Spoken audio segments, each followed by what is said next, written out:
Bonsoir à tous bande de gens, je suis Rebrin et bienvenue dans le son du soir. Aujourd'hui c'était lundi, la reprise de la semaine qui s'annonce bien ennuyante, alors pour casser un peu cet ennui, je vais vous parler de AC/DC avec un morceau d'eux que vous ne connaissez peut-être pas si vous ne vous êtes jamais intéressé à eux. It's a long way to the top.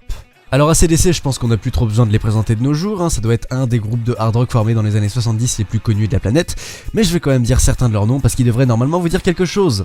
Il est donc formé des deux frères Young, Malcolm et Angus Young, qui trifouillent bien à la guitare, Bon Scott qui chantera jusqu'en 80 et Phil Rudd à la batterie entre autres. Mais voilà, je dis entre autres parce que le groupe changera pas mal de zikos au fil du temps, ça arrive.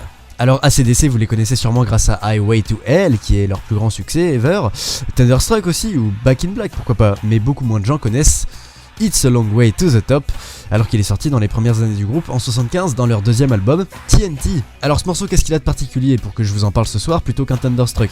Eh bah, il a une petite folie au niveau de l'instrumental, de la cornemuse. Oui, la cornemuse, ce gros sac rempli d'air et qui se dégonfle en poussant un cri super aigu. Et allez savoir pourquoi, j'adore ce truc. Je sais pas, c'est peut-être l'impression qu'il y en a 30 qui ont été enregistrés pour ce morceau alors que non, il y en a qu'une seule, ou le fait qu'elle s'accorde parfaitement au reste du morceau. Mais par contre, j'ai aucune idée de pourquoi ils l'ont mis dans le morceau non plus.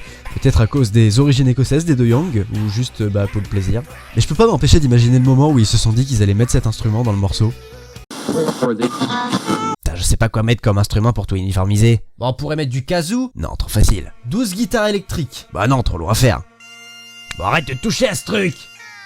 Du xylophone? Arrête, c'est ridicule. Un instrument à vent utilisant le principe du soufflet, d'origine écossaise, et un peu comme certains d'entre nous étant nos guitaristes et leaders. Tu veux pas mettre de la cornemuse tant que t'y es? T'en penses quoi, Angus? Mais c'est du génie. Je vois que ça. Enfin bref, c'est cette note de réflexion intense que je vous laisse pour ce soir. Je vous retrouve mercredi pour un nouveau son du soir et d'ici là, essayez de ne pas tout faire disjoncter chez vous. À cause du AC, DC, tout ça. Non? Bon, bah j'ai compris. Allez, bonne soirée tout le monde.